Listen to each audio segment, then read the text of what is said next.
Quantos aqui já ouviram falar de um cantor, compositor, arranjador, chamado Pharrell Williams? Quem é que conhece? Não, você conhece, claro. Because I'm happy. Como é que é a mesma letra da música? Como é? Não, de máscara não dá para entender nada. Clap along if you feel like a home without a roof. Né? Because I'm happy. Todo mundo já escutou essa música aí, pelo menos isso, né? Então você fica sabendo que o autor dessa música é um cara chamado Pharrell Williams. Esse cara, ele é um cara de muito sucesso nos Estados Unidos, no mundo, e ele é um crente genuíno, é um crente de verdade, e o tio dele é um pastor de uma igreja numa cidade, tem uma igreja relativamente não tão grande assim, numa cidade não tão grande também nos Estados Unidos, e esse tio dele resolveu fazer um coral. Sabe aquele coral gospel? A gente fala aqui no Brasil, chama tudo que é música de crente de música gospel, mas isso é uma coisa meio falha, porque música gospel é aquela música cristã, negra, americana, aquele coral de negros com aqueles vozeirões. Ele quis montar um coral, logicamente que o coral não era exclusivamente de pessoas negras, e isso virou uma série, está no Netflix, muito legal, muito interessante. E o mais interessante é você ver as pessoas fazendo as audições, as pessoas se apresentando, que às vezes alguém olha assim pela aparência e fala, caramba, essa pessoa não deve cantar nada, e de repente quando ela canta, arrebenta, canta demais. E, ao mesmo tempo, o pessoal estava ouvindo as histórias de cada um. Por que você está se apresentando para fazer parte desse coral? Por que você está fazendo essa audição? Por que você quer fazer parte desse coral? E cada um tinha uma história, cada um tinha um testemunho. E um testemunho que me chamou a atenção foi o testemunho de uma menina, uma jovem, assim, magrinha, lourinha, pequenininha, e ela cantava com uma voz muito doce, muito suave, muito legal a voz dela, ela inclusive acabou que ela passou na peneira, ela foi escolhida para fazer parte do coral, e ela na história dela, quando ela começa a contar a história dela, são testemunhos muito tocantes, muito emocionantes, e ela conta que de repente ela descobriu, já depois de ter se tornado já uma jovem adulta, que ela era uma filha adotada. Ela descobriu isso. Ninguém foi contando para ela aos poucos, ninguém foi preparando ela para isso. Ela tomou aquilo como foi um choque. Você imaginou? De repente, você já com 18, 19, 20 anos, toma o choque de saber que você, que pensava que era filho natural daquele pai, daquela mãe, você descobre que você é adotado. Foi um choque para ela. Mas ainda assim, ela foi criada na igreja, e ela se converteu, e ela estava convivendo com isso, e Deus estava curando lá o coração dela, mas foi uma descoberta chocante. Quantos aqui já frequentam ou essa igreja, ou alguma outra igreja? Eu vi que tem muita gente visitando aqui, de repente você é membro de alguma outra igreja. Quem aqui frequenta já a igreja, já escuta a pregação há mais de 5 anos? Maioria de nós. Mais de 10. Mais de 20, mais de 30, vão diminuindo as mãos até. Você sabe de uma coisa? Eu já tenho mais de 30 anos de ministério, só de ministério, mais de 30 anos. Mas eu não comecei no ministério, né? Eu comecei sentado num banco ouvindo pessoas, homens e mulheres de Deus pregando na plataforma. Eu ouvi já mensagens de tudo quanto é jeito e tipo.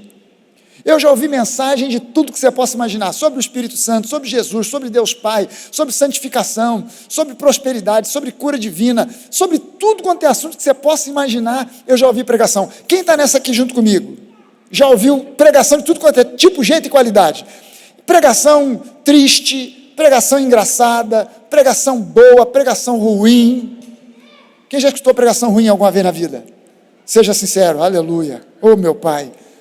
Eu já ouvi de tudo, mas você sabe que uma coisa que eu nunca ouvi pregado, enquanto eu sentava nos bancos para ouvir, só para ouvir, eu não subia na plataforma, eu não sabia pregar, nunca tinha sido convidado para pregar, e eu ouvi de tudo, mas nunca ouvi ninguém pregar, nem me ensinar nada, absolutamente nada, sobre a nova aliança.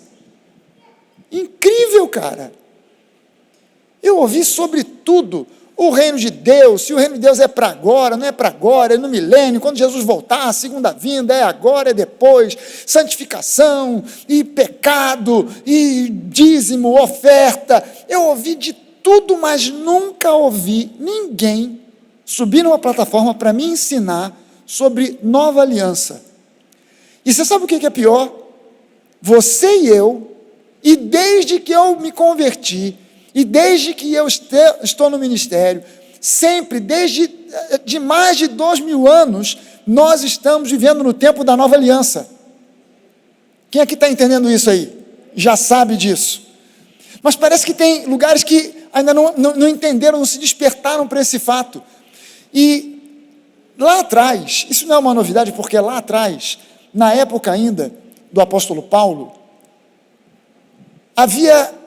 já havia falsos mestres entrando nas igrejas, tentando convencer as pessoas de doutrinas que Paulo chamou de heresias.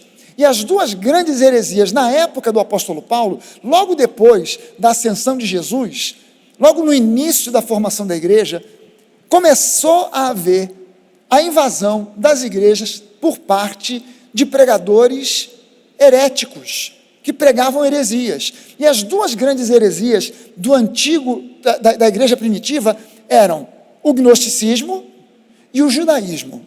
Eram as duas grandes heresias.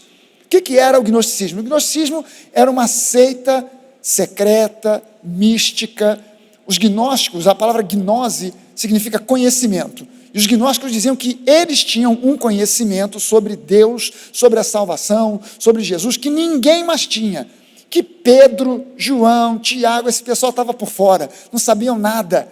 Que Paulo não sabia nada, Paulo era um falso apóstolo. Eles sim é que tinham uma revelação que Jesus tinha dado exclusivamente para eles e só para eles, e essa revelação era secreta. Não podia ser pregada da plataforma, não podia ser pregada de um púlpito, não podia ser pregada para todo mundo, só para os iniciados, só para aqueles que viessem querendo fazer parte da turma.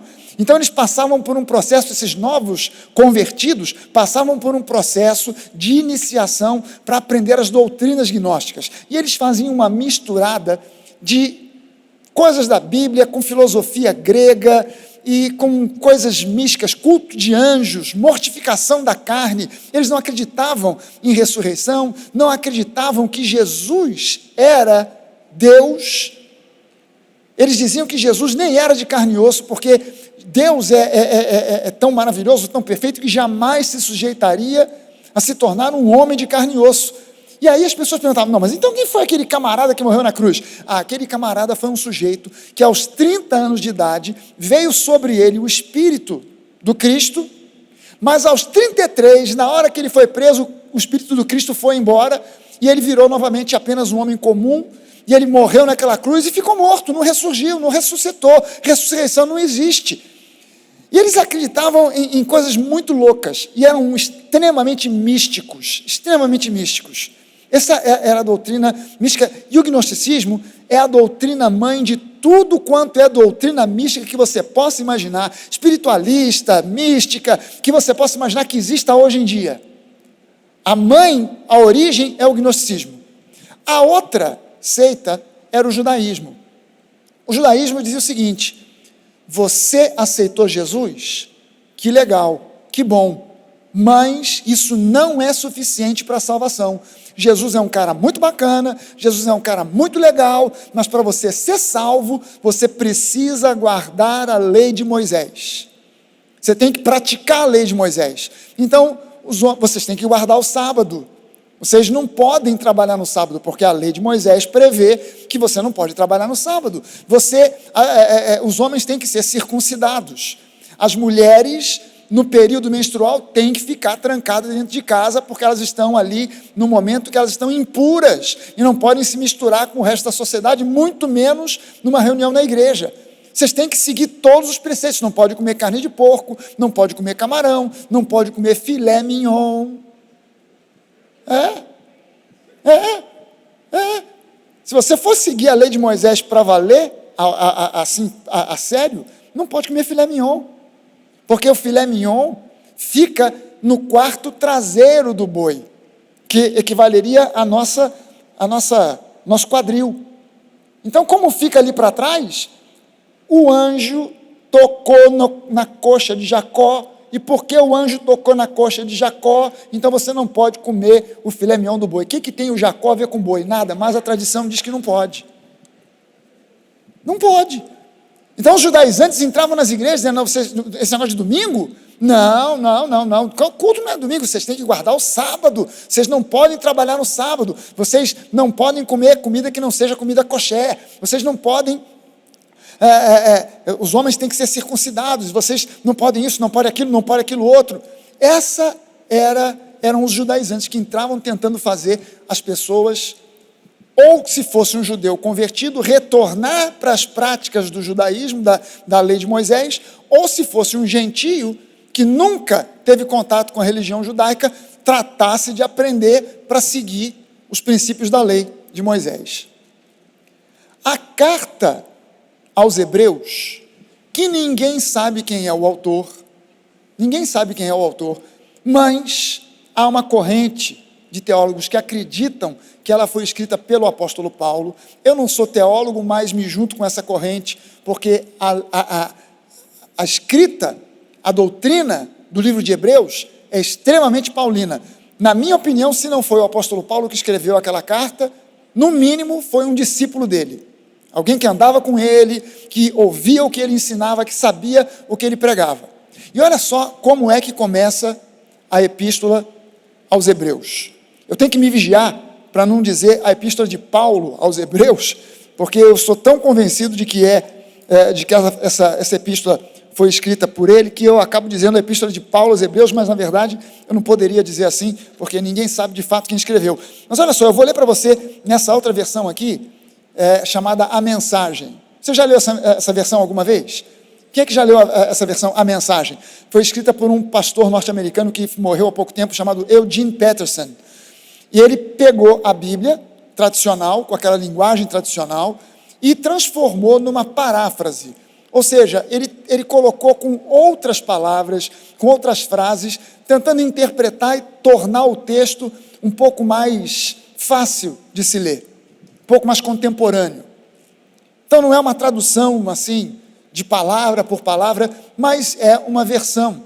E ele diz assim, Hebreus capítulo 1, no versículo 1, ele diz assim: passando por uma longa linha de profetas, Deus falou aos nossos antepassados, dos séculos a fio, de diferentes maneiras.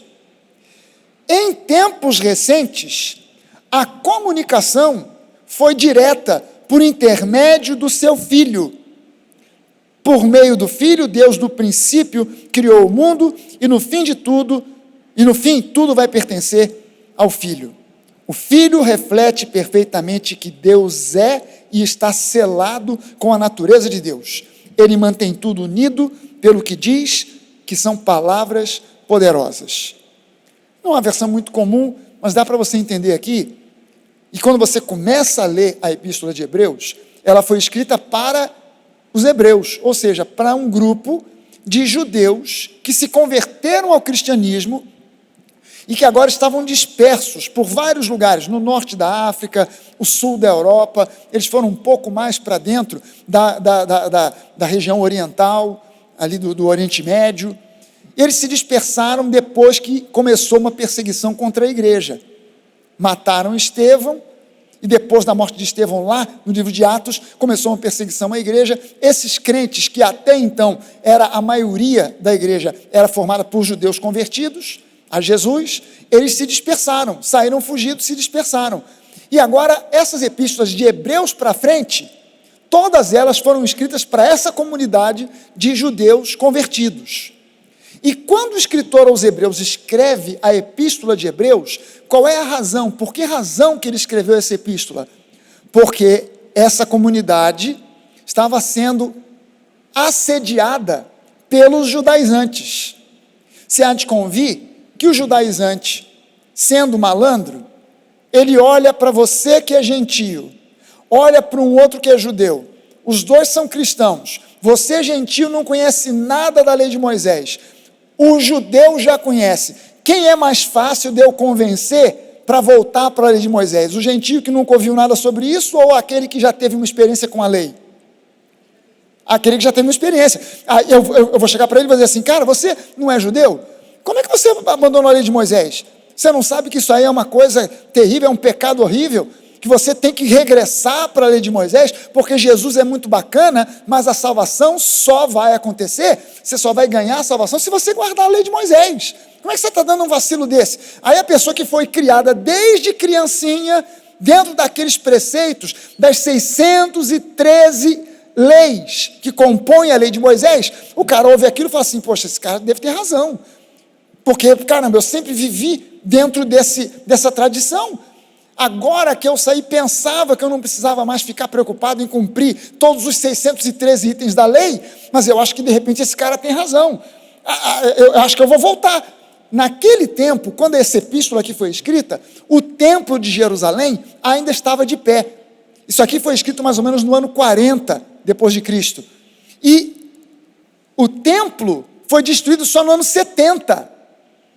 Então ainda tinha um bocado de tempo, o templo ainda estava de pé, muita gente que não, muitos dos judeus continuavam, não os judeus que tinham se convertido, mas os judeus que ainda continuavam no judaísmo, estavam indo no templo, sacrificando bode, ovelha, boi, fazendo todos os rituais que o judaísmo prevê.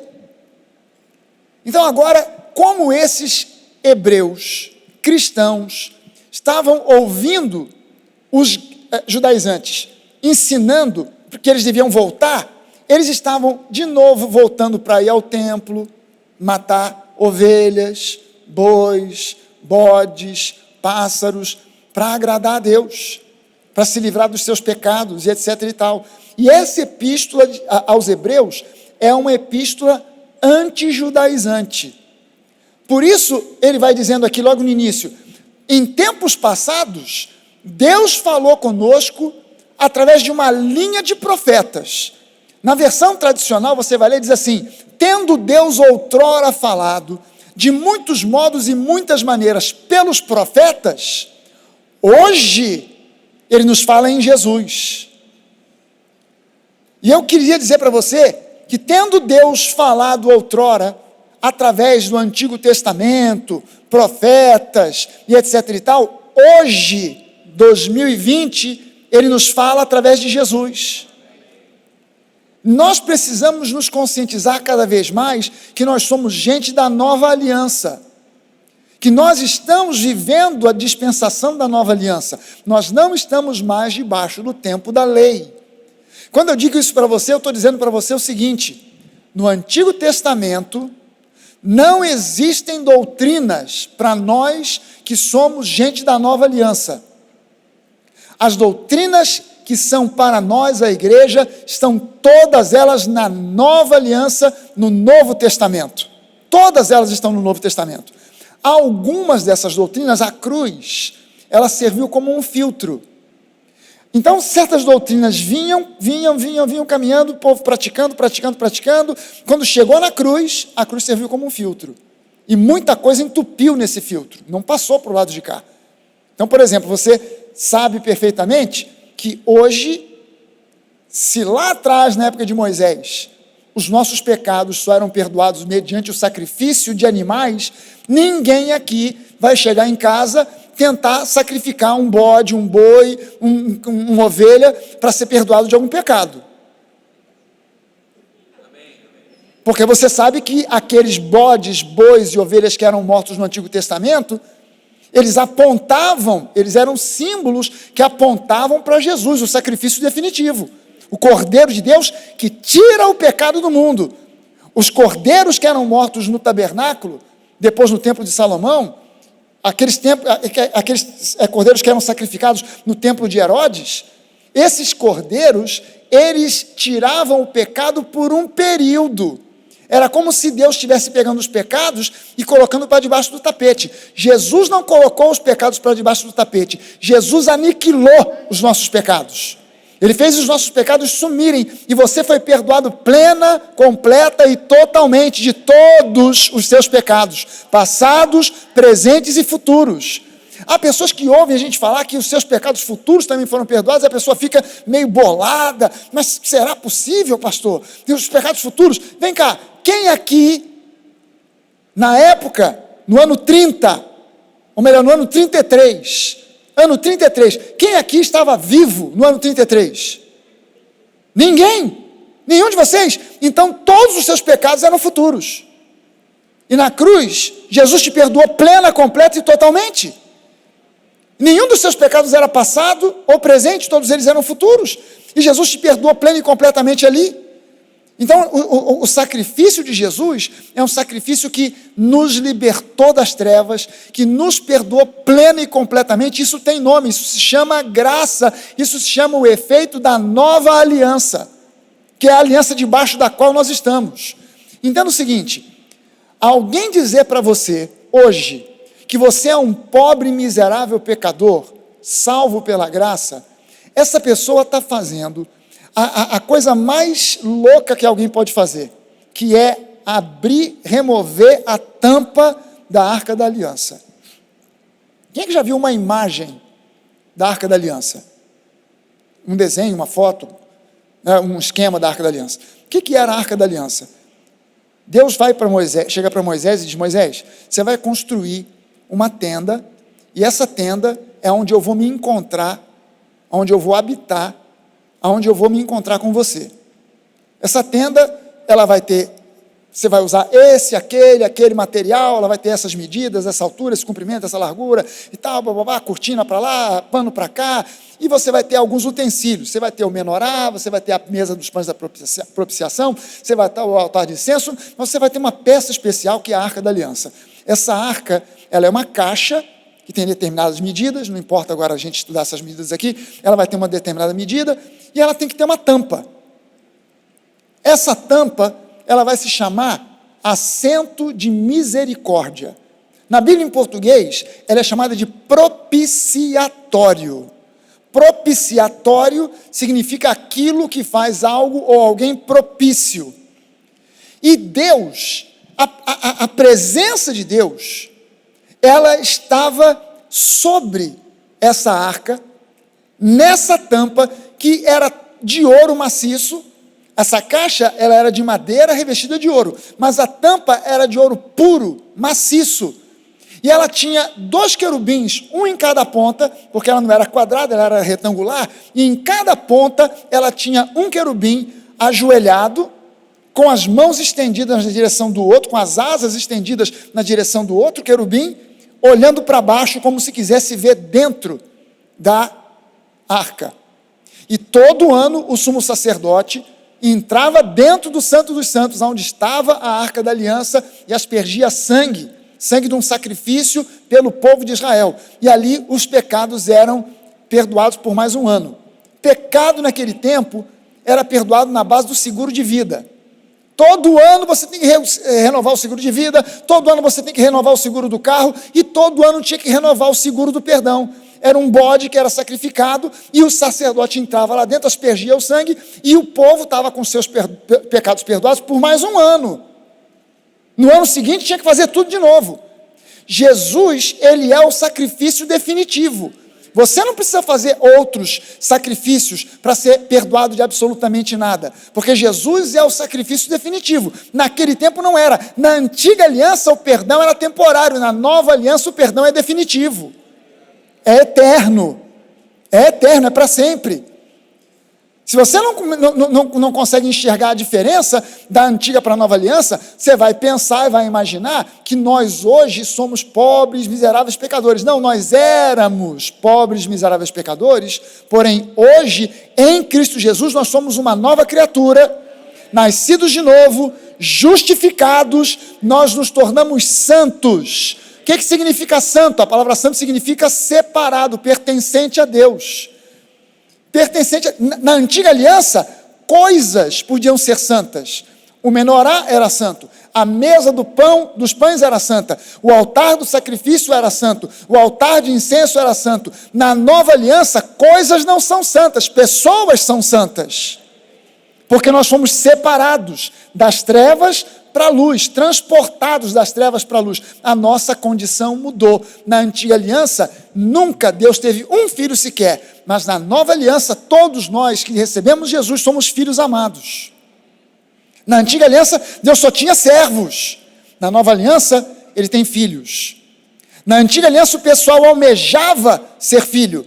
Na nova aliança, nós optamos por ser servos. A nossa condição mudou. A gente serve por opção, mas a nossa condição diante de Deus é a de filhos amados.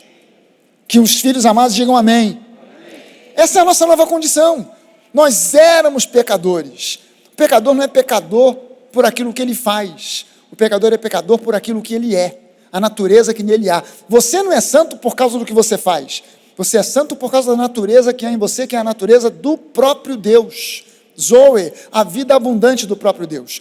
Quando alguém se diz um pecador, essa pessoa, ela está tirando a tampa, essa tampa da arca, ela era de ouro puro, e entre esses dois querubins, havia uma nuvem luminosa, que era a presença literal de Deus.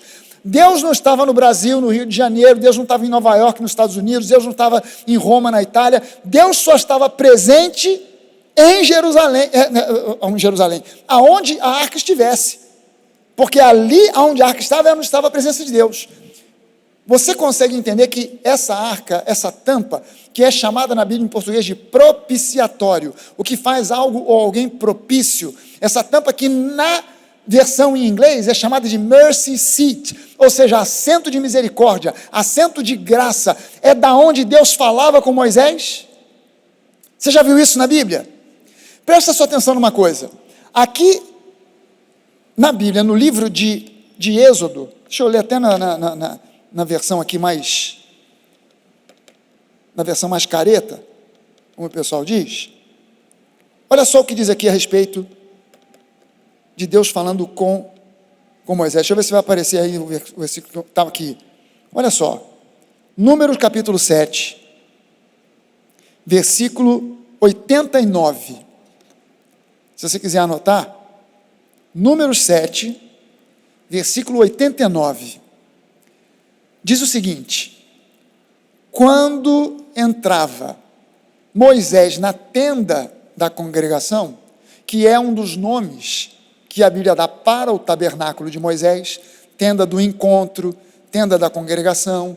Quando entrava Moisés na tenda da congregação para falar com o Senhor, então ele ouvia a voz que lhe falava de cima do propiciatório, que está sobre a arca do testemunho, entre os dois querubins. Assim, Deus falava com Moisés. Então, presta sua atenção numa coisa. Quem sabe aqui, teste de teologia, prova da escola bíblica, do Nova College. Onde foi que Deus deu para Moisés a lei? Qual o local geográfico? Monte Sinai. Você não vale, Jorge. Você dá aula disso. Você também, Luciana. Não vale. Aonde foi que Moisés recebeu a lei? No Monte Sinai. Deus falou com Moisés no Monte Sinai. Sim ou não? Só A e B. Sim ou não? Falou. Legal. Deus falou com Moisés no Monte Sinai. Quantas vezes Deus falou com Moisés no Monte Sinai? 1, 2, 10 ou 1000?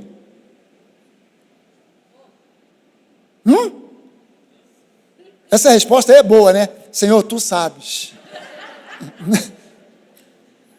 Uma vez, uma única vez, Moisés subiu, Deus falou com ele, e ali acabou, falou uma vez. Você prestou atenção aqui, que depois que foi feito o tabernáculo, quando Deus queria conversar com Moisés, Moisés entrava no tabernáculo, e a voz de Deus vinha de onde? De cima do propiciatório, do assento de misericórdia, do assento de graça. Deus não falou com Moisés Lá no Monte Sinai Deus só falou da lei, mas quando Deus queria conversar com intimidade, com amizade com Moisés, Deus falava a partir da arca, a partir do propiciatório, do assento de misericórdia, e o assento de misericórdia, a tampa, aquele propiciatório, ele era a tampa da arca. O que tinha dentro da arca? Dentro da arca tinha 3 coisas, tinha as 2 tábuas da lei, com os 10 mandamentos, tinha a vara de Arão, o cajado de Arão que floresceu, e tinha um pote de ouro com maná. Eram as 3 coisas que Deus mandou Moisés guardar dentro daquela caixa. O que simbolizam essas 3 coisas? Os 10 mandamentos, as 2 tábuas, representam a rejeição do homem à direção, ao comando, à proximidade, à intimidade com Deus. Deus disse para Moisés: Moisés, avisa para o povo que amanhã eu vou dar a vocês a minha aliança.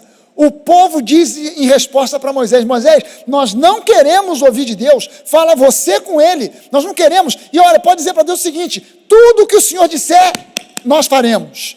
Aí Deus ouve e fala assim: mas peraí, como é que arrogância é essa? Vocês não sabem o que eu vou pedir, já estão batendo no peito, dizendo que tudo que eu pedir, eles vão fazer. Então faz o seguinte, em vez da aliança eu vou dar a lei. E vamos ver se eles realmente fazem tudo o que eles dizem. Quando Deus dá a lei, Moisés desce do Monte Sinai, e a primeira coisa que ele encontra é o povo quebrando de cara o primeiro mandamento. Somente ao Senhor teu Deus adorarás, e somente a ele darás culto, e o povo estava adorando um bezerro de ouro. Então as tábuas da lei representam a rejeição do povo de Deus ao comando, à direção do próprio Deus. Na nova aliança, Deus nos dirige pela lei? Não, Ele nos dirige pelo seu Espírito Santo que habita em nós. Então, Deus disse para Moisés: bota essas tábuas que apontam e representam a rebeldia do homem dentro da arca e bota a tampa de misericórdia, de graça em cima. Tinha também a vara de Arão, o cajado de Arão. O cajado de Arão foi o seguinte: quando Moisés anunciou para o povo: olha, Deus disse que o sumo sacerdote é o meu irmão Arão. O povo olhou e falou assim: mas por que tem que ser o seu irmão? Por que não pode ser o meu tio? Por que não pode ser o meu irmão, tem que ser o seu? Ah, não aceito isso não, vamos fazer uma eleição. Aí Moisés ora e Deus diz para ele: faz o seguinte, manda cada representante de uma das tribos, são 12 tribos, cada um pega um galho de uma amendoeira, quebra o galho, escreve com um canivete ou um estilete, alguma coisa, o nome da sua tribo, Levi, Rúben, Gade, Judá, escreve no galho e pega esses 12 galhos, bota no tabernáculo, deixa a noite toda lá. No dia seguinte, o galho que florescer, você vai ler o nome, aquela ali é a tribo que eu escolhi, da onde virá o sumo sacerdote. No dia seguinte, tinham 11 varas secas, e a vara de Arão, aquela que tinha o nome de Levi, que Arão era da tribo de Levi, ela tinha dado flor, fruto e broto. Deus tinha até dito para ele: a vara que florescer, mas aquela floresceu tanto que tinha flor, fruto e broto. E aí o povo viu que realmente era Moisés. Então o que aquela vara simbolizava? A rejeição do povo ao sacerdote que Deus escolheu. Jesus foi rejeitado pelos seus, mas nós não rejeitamos a Jesus, nós recebemos a Jesus. Em que contexto? Na nova aliança. Amém? O terceiro elemento dentro daquela arca era um pote com maná. O maná, o povo saiu do Egito, da escravidão do Egito, começou a vagar pelo deserto, de repente começaram a reclamar: Moisés, estamos com fome, nós queremos comida, cadê pão? Nós não temos pão, cadê? E aí Deus faz chover maná. O povo começou a comer bolo, pão, tudo fazendo receita de maná, maná para um lado, maná para o outro. Depois de uma semana, esse povo disse o seguinte: Moisés, nós agora queremos é carne, porque nós não aguentamos mais comer esse maná maldito. Você imagina Deus ouvir isso? Porque o maná aponta para Jesus. Jesus é o pão que desceu do céu, é o pão que dá a vida, e aquele maná representava, apontava, simbolizava Jesus. E o povo disse: nós não aguentamos mais comer essa bodega, essa porcaria de maná, nós queremos é carne. Aí Deus fala assim: vocês querem carne? Eu vou mandar carne, que vocês vão comer tanto que vai sair pelos olhos. E aí Deus manda codornizes, e a Bíblia diz que as codornizes vinham, e elas vinham voando e se jogavam e caíam assim, pum, mortas. E fez uma altura de mais de 1 metro de codornizes espalhado pelo chão, no acampamento de Israel. Imagina só a quantidade. Aí Deus diz: agora come isso tudo aí. Aquele pote representa a rejeição do povo ao alimento que Deus entregou, a rejeição ao alimento que simboliza Jesus. Aí o que Deus faz? Em vez de mandar um raio na cabeça daquele povo e fulminar todo mundo, porque rejeitaram o sacerdote que ele escolheu, rejeitaram a lei que ele enviou, rejeitaram o pão que ele concedeu, Deus manda colocar em cima daquela caixa, com aquelas 3 coisas escondidas ali dentro, a tampa que era o assento da graça, o assento de misericórdia. E ele diz uma coisa: nunca ninguém deve remover essa tampa e olhar aí para dentro. Nunca ninguém pode remover essa tampa para olhar aí para dentro. Jamais. Por quê? Porque o próprio Deus diz para mim e para você, lá em Hebreus 8, que dos nossos pecados Ele jamais se lembrará.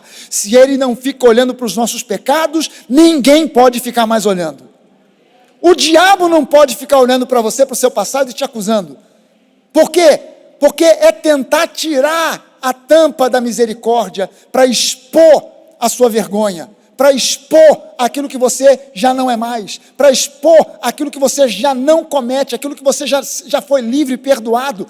Então, quando alguém diz que você é um pobre, miserável pecador, essa pessoa está removendo a tampa da arca e expondo aquilo que não é para ser exposto. Aquilo que vem ali, quando exposto, traz morte. Por isso, nos lugares onde se anuncia a lei, existe morte, tristeza, pessoas religiosas de cabeça baixa, pessoas de personalidade dura, endurecida, pessoa que perde completamente a leveza, a alegria. Mas aonde se prega a graça, existe alegria, paz, presença do Espírito Santo, cura, libertação, restauração, porque Deus é um Deus misericordioso, a sua misericórdia se renova todos os dias, a cada manhã. Ele é um Deus gracioso que nos ama. Amém? Ele falou através de profetas. Hoje, ele fala em Cristo, ele fala em Jesus, através de Jesus. Será que você pode levantar uma das suas mãos e dizer: graças a Deus pela nova aliança? Graças a Deus pela nova aliança. Sabe, o apóstolo Paulo diz que a antiga aliança, ela caducou. O fim da lei é Cristo. O fim da lei é Cristo. Você e eu agora não estamos mais debaixo de 613 mandamentos. Nós estamos agora debaixo da lei do Espírito da vida. Romanos 8:1, o apóstolo Paulo diz para nós que hoje, agora, já, nenhuma condenação há para os que estão em Cristo Jesus, porque a lei do Espírito da vida te livrou da lei do pecado e da morte. Paulo chama agora a lei de Moisés de lei do pecado e da morte, porque a letra da lei mata, mas o Espírito traz vida e vida em abundância. Cara, você tem que ser muito grato a Deus, porque você nasceu, não na época da lei, mas na época da graça. Porque você não está debaixo da lei, mas debaixo da graça. Amém? Vamos ficar de pé? Debaixo da graça o Espírito Santo quer te dirigir. Debaixo da graça o Espírito Santo quer te orientar. Debaixo da graça o Senhor quer te abençoar com toda sorte de bênçãos. Debaixo da graça, Deus olha para você e vê um filho amado, uma filha amada. Deus olha para você e Ele não olha para você dizendo: eu sei o que você fez no verão passado. Não. Deus olha para você e diz: eu tenho um futuro abençoado para você. Deus olha para você e Ele diz: eu vejo em você um filho amado, um potencial gigantesco para progredir, para ir de fé em fé, de glória em glória, para que o nome do Senhor Jesus seja exaltado e glorificado, para que as pessoas, vendo a sua vida abençoada, o seu progresso, a sua vitória em todas as áreas, elas olhem e possam testemunhar: realmente esse cara é abençoado demais. Eu quero conhecer esse Deus aí. Eu não quero continuar na religiosidade. Eu quero conhecer esse Deus. Eu quero conhecer esse Deus que transformou esse cara. Eu conheci esse camarada quando ele era da pá virada. Eu conheci essa mulher quando ela estava vivendo uma vida assim, caramba, só Deus sabe. Eu conheci essa pessoa, eu vi que ela mudou, e ela mudou para melhor. Eu vi que essa pessoa era a pessoa amarga, cheia de ressentimentos, cheia de ira, só pensando nas coisas do passado, se queixando de tudo. E olha só como essa pessoa mudou. Eu quero esse Deus. Eu quero essa qualidade de vida. O Senhor é bom e a sua misericórdia dura para sempre. Amém? Não há impedimento algum hoje, no dia de hoje, não há impedimento algum para Deus te abençoar plena e completamente. Por quê? Porque o preço já foi pago. O preço já foi pago. O preço já foi pago por Jesus. Você não tem mais nada para pagar. O preço já foi pago por Jesus. Eu queria que você levantasse uma das suas mãos e colocasse uma outra mão sobre o seu coração. E fizesse essa oração pedindo: Deus, eu quero conhecer cada vez mais a nova aliança. Eu não quero me deixar levar como os hebreus, para quem essa epístola foi escrita, começaram a se deixar levar, se convencer, que eles deviam voltar para o templo, sacrificar bodes, ovelhas, que eles deveriam guardar o sábado, na sexta-feira à noite acender velas, guardar o sábado, os homens sendo circuncidados, sentar-se na sinagoga, os homens de um lado, as mulheres de outro, não comer carne de porco, não comer camarão, não comer uma série de coisas. Eles estavam sendo convencidos a retornar a essas práticas, que tinham sido válidas e abençoadoras no tempo certo, mas que agora já não valiam nada, porque se Deus nos falou no passado pelos profetas, hoje Ele nos fala em Jesus. E nós queremos ouvir a voz de Jesus, que afirma para nós que nós somos filhos amados, filhas amadas, plenamente perdoados de todos os nossos pecados, justificados em Cristo. Não temos mais dívida alguma, ela foi paga. Aleluia. Queria que você agora fosse essa voz profética para alguém que está perto ou para alguém que está longe, virando-se para um lado ou para o outro para dizer: Deus te abençoe. Não é você dizer Deus te abençoe, é você afirmar: Deus está te abençoando ricamente. Deus quer que você progrida. Deus já está derramando sobre você bênçãos sem medida. Receba isso em nome de Jesus. Aleluia. Jesus venceu a morte, junto com Ele nós vencemos também. Você pode ser curado, seja curado agora, seja vitorioso agora em nome de Jesus, sobre a depressão, sobre a angústia, sobre o medo, sobre a insegurança. Aleluia.